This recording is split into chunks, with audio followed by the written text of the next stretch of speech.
Okay, class. So for this one, this is the texture assignment for week 4. And Illustrator, I don't think, is the best software to use. I personally like Photoshop. It works with some of these effects a little easier. And I don't know, that's sort of just my take on it. But since we have been using Illustrator so much, we can sort of take a look and see what kind of what kind of textures we can develop in here. First thing, I think the best ones to have open right now would be the gradient, transparency, and then your the color swatches under your color menu. And that is going to give us sort of a bit of a, I don't know, that should give us what we need to get started. Now, this is sort of a similar process to what I'd sort of outlined last week, where you just sort of take stuff and build up your texture, because you're not going to really have a good idea of what's going on until it starts to sort of emerge in front of you. And I also don't want you to be too worried about specifics just yet, because as you edit these, they're going to be resized. There's a lot of things that are going to change. So what I'm going to do here is, this is just sort of a scribbly mess, right? And I'm okay with that. I'm so okay with it that I'm going to copy it and then rotate that so that it doesn't look like I just copied it. So we end up with kind of a nice messy pattern right there. Then what I want to do is come in with my brush tool. Now this one, I always get it screwed up. So definitely the fill turn to off, and then you can go up here and just select whatever value you want. So I'm gonna do black to start, and then let's go 7 points. That should give us, let's go bigger. Let's go twice that size. And for this, I'm just trying to fill in some area. So let's see if that, push those to the back. Okay, seems fine, right? A little bit dark. We're gonna eventually add more sort of lighter values to it, but I think we can make that work. I want to fill in those spots there for right now, just so it's not too designy looking. Just sort of fill in some space. There we go.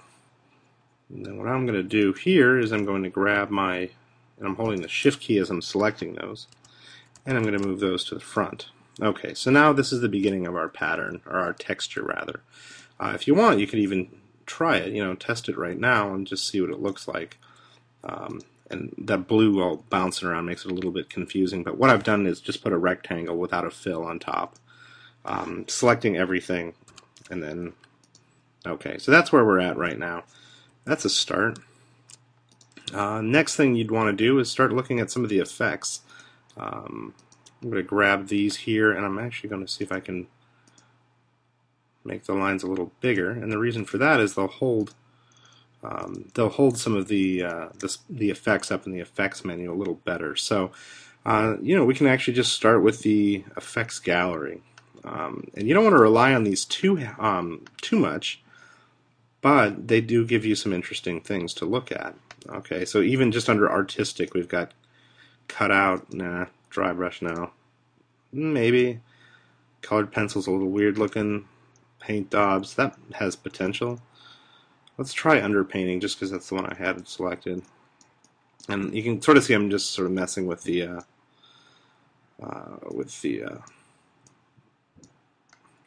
of the options over there, and just make sure that it is previewing as you're doing it. And okay, so then that'll take a little bit of time to do, and that gets pretty ugly pretty fast. So what I want to do here is now go up again, effect. I'll go with the blur. Just try a Gaussian blur. 1.4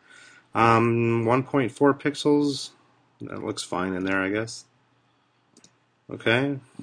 Now I'm looking at it, and I think that is a pretty good start. I actually want to lower the transparency on one of these, so what I can do is come and select something. You'll see the transparency menu pops up. And from there, I'm just going to drop the transparency down a little bit. And do the same with this one. Okay, so it's coming along okay. Definitely see some things that I'm not liking, like it's feeling kind of messy right now. But what I'm going to do is I'm going to group that all together. And the reason for that is it just makes it a lot easier to deal with and move it around. But you'll note, like, do you see that drag there? I think a number of you will experience that, and it's because these special effects have to get re-rendered every time you move it. So I'm going to come in now, and I'm going to hit the brush tool again, but I'm going to go with something a little lighter. And then we'll come over here, see what that looks like. It's going to be too small. Let's go bigger. So I'm going to just start adding these shapes, and I don't really have any idea where they're going just yet, but I know that I'm trying to add a little bit more contrast, black and white value contrast to this design, because I feel like we're probably getting a little too dark. So if you notice, I actually moved that out of the way so I could select all of those. I'm going to change them. Let's go even lighter. Okay. And then here's one of those nice little tricks in Illustrator. You can take it and I'm going to rotate and drop it down. I'm going to then do that one more time.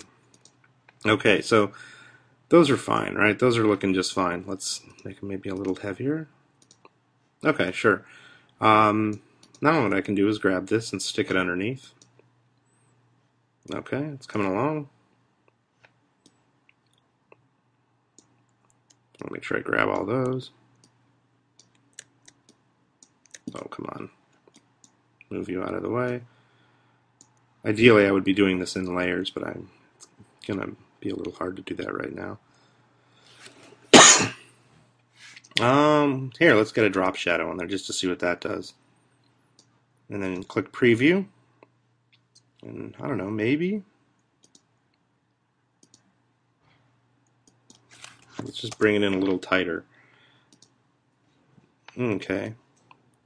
And also, yeah, I mean, at this point, we're just playing around with these effects just to see if we can make it, just a little more interesting.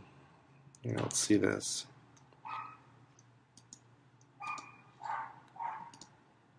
Okay, sure, that's interesting looking. I like that. Actually, that might be something to build an entire texture around, right? With that blur and then just a little drop shadow really makes it stand out. So let's put that underneath. Okay, so that's coming along pretty well. Now what I'm going to do is I'm going to try my mask on top. I want to make sure I get all the good stuff too. Okay, sure. Try that. Do a clipping mask. And I would say that's a pretty decent... Let's let it... There we go. Okay. I'd say that's a pretty decent start there. I could definitely play with it more, build up more of it, but yeah, that's looking about how I think you should have these, in the end. And what I think it comes down to is really doing a lot of just sort of scratching around, building it up, and then using some of these effects to break the sort of graphic feel of these images. Artistic, that menu, the effects gallery, those are all pretty good. You can, experiment with them, try them, see what they do. And then up here, you can even use some of these. I personally think stylized, with the drop shadow and feather, those are probably the two I use up here the most. But yeah, that's how I would do this in Illustrator. Photoshop, it's almost the exact same process, except you build it in layers in your layer menu, and it's a lot easier. So yeah, let's see what we can get with these, and then let me know if you have any questions.